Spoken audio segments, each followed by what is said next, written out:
আসসালামু আলাইকুম। সেলাই মেশিনে সেলাই করলে কখনো কখনো এরকম স্টিচের একটা গ্যাপ পড়ে। একটু সেলাই করে আমি আপনাদেরকে দেখাচ্ছি, দেখলেই বুঝতে পারবেন যে সেলাইটা কীরকম গ্যাপ পড়ে, স্টিচটা কখন ছেড়ে দেয়, সেলাই করার সময় সেলাই কখন ছেড়ে দেয় এবং সেটা কী কারণে হয় সেটা একটু দেখাবো। এই যে দেখুন, বড় বড় করে স্টিচের একটা গ্যাপ পড়েছে।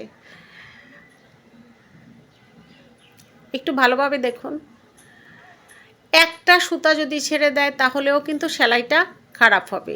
সেই সেলাইটা করার পরে সেলাইটা আর থাকবে না। এইটা কেন হয় মূলত আজকের ভিডিওতে তাই দেখাবো। তো ভিডিওটি স্কিপ না করে পুরোটা দেখুন এবং আমার সাথেই থাকুন। খুবই ছোট্ট একটি ভিডিও, অনেকের হয়তো উপকার আসবে আজকের এই ভিডিওটি, আশা করছি। এই যে দেখুন, এইখানে একটা স্টিচ ছেড়ে দিচ্ছে, এই জায়গায়ও একটা স্টিচ ছেড়ে দিচ্ছে। ঠিক এইভাবে স্টিচ ছেড়ে দেয় শুধু একটি কারণে, সেটা হচ্ছে সুইয়ের সমস্যা। তো প্রথমে সুইটা আমি আপনাদেরকে খুলে দেখাচ্ছি। এই যে একটা সুই রয়েছে, সুইয়ের কিন্তু দুইটা দিক, একটা চ্যাপ্টা দিক, একটা রাউন্ড দিক। এইটা আপনারা মূলত একটু দেখে নেবেন। চ্যাপ্টা এবং রাউন্ড দিক যে সুইগুলোর থাকে সেই সুইগুলোই চেষ্টা করবেন সেলাই মেশিনে লাগানোর জন্য। এর থেকে নিম্নমানের সুই দিয়ে সেলাই করার চেষ্টাটা একদম করবেন না। চ্যাপ্টা দিকটাকে ভিতরের দিকে রাখবেন এবং রাউন্ড দিকটাকে একটু বাইরের দিকে রেখে সুইটাকে পুরোটা ভিতরের দিকে দিয়ে আটকিয়ে নেবেন। পুরো সুইটা আমি ভিতরের দিকে দিয়ে লাগিয়ে নিলাম। এবার সুতাটা লাগিয়ে নিচ্ছি। সুতা লাগানোর পরে আপনি বুঝতে পারবেন আপনার সুইটা লাগানো ঠিক হয়েছে কি না। সুতাটা যদি ঠিক এইভাবে সোজাসুজি যায়, বেঁকা তেরা না যায়, তাহলে বুঝবেন যে আপনার সুই লাগানোটা একদম পারফেক্ট।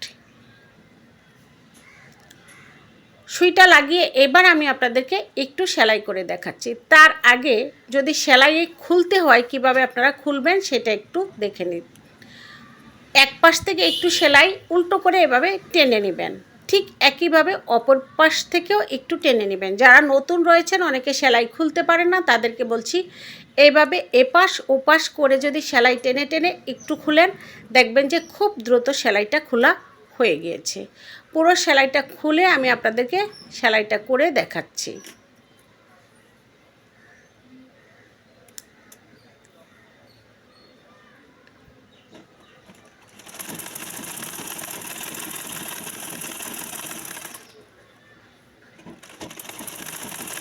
যখনই আপনাদের সেলাইয়ের স্টিচে এরকম গ্যাপ পড়ে, তখনই প্রথমেই সুইটা দেখে নেবেন সুইটা ঠিক আছে কিনা। ভিডিও ভালো লাগলে অবশ্যই চ্যানেলটিকে সাবস্ক্রাইব করবেন, পাশের যে বেল আইকনটা আছে সেটা অন করে রাখবেন আমার নোটিফিকেশন পাওয়ার জন্য, লাইক কমেন্ট ও শেয়ার করবেন।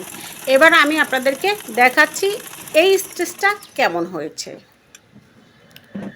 দেখুন, কোথাও একটা স্টিচও ছেড়ে দেয়নি, শুধু সুইটা ঠিক ছিল না লাগানো। তাই সবাই ভালো থাকবেন।